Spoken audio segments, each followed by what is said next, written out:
En este podcast vamos a pensar cómo el legalismo influyó en la historia política de China y por qué, aunque no pueda aplicarse de manera directa al presente, sigue ofreciendo una clave interesante para comprender ciertas continuidades del poder chino.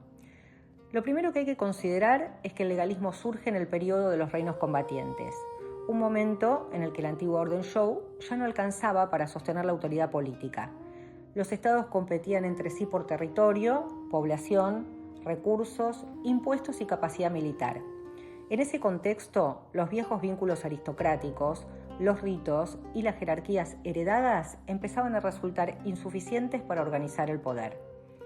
El legalismo aparece entonces como una respuesta a un problema muy concreto: cómo construir un Estado fuerte en una época de guerra, fragmentación y competencia. No se trataba solamente de pensar cómo debía ser un gobernante virtuoso, sino de diseñar mecanismos capaces de ordenar la conducta de funcionarios, soldados y población. Había que administrar, recaudar, premiar, castigar, controlar a los funcionarios y sostener ejércitos cada vez más complejos. Dentro de esa tradición, Han Fei fue una figura central. No fue el único pensador legalista, pero fue quien logró reunir y organizar esas ideas en una formulación más sistemática. Su pensamiento se apoyaba en tres ejes fundamentales: la ley, la técnica administrativa y la autoridad del cargo. En otras palabras, reglas claras, mecanismos de control y una autoridad política que no dependiera del carisma personal del gobernante, sino de la posición institucional que ocupaba. Para entender mejor el contraste, podemos compararlo con el confucianismo. El confucianismo confiaba en la educación moral, en los ritos, en la familia, en la jerarquía ética y en la virtud del gobernante como caminos para regenerar la sociedad. El legalismo, en cambio, partía de una mirada más desconfiada sobre la conducta humana. No esperaba que los funcionarios actuaran correctamente por deber moral, ni que el pueblo obedeciera solamente por respeto a la tradición.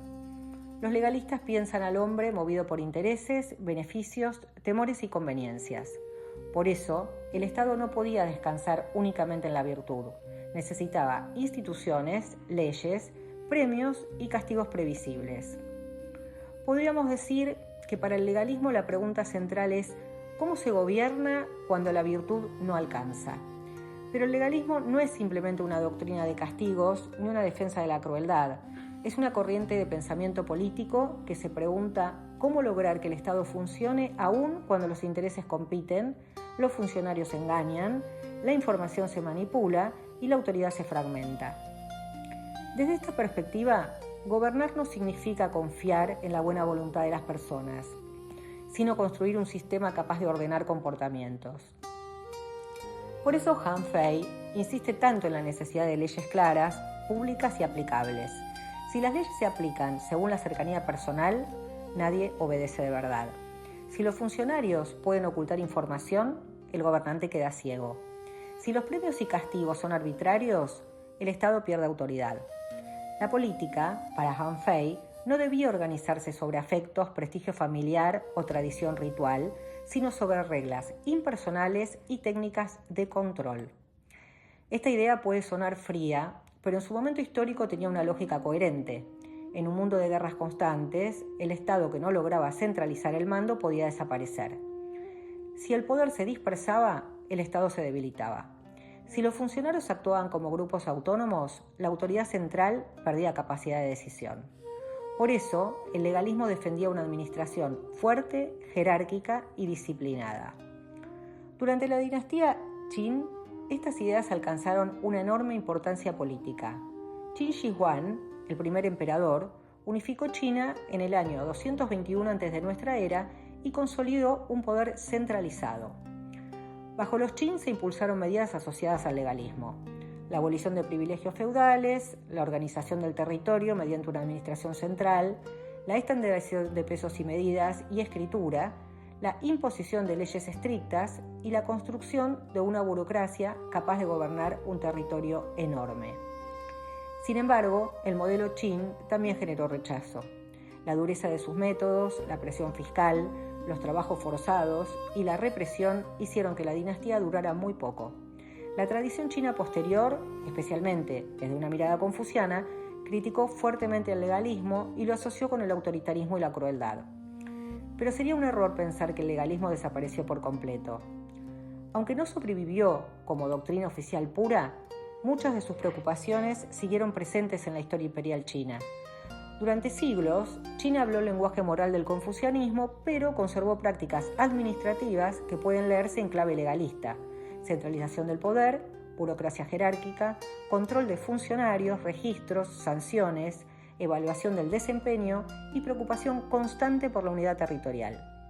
Y si miramos la China actual, organizada como un partido-estado marxista-leninista, atravesada por el nacionalismo, la modernización económica y ciertos usos selectivos de la tradición confuciana, el legalismo permite ver una capa más profunda.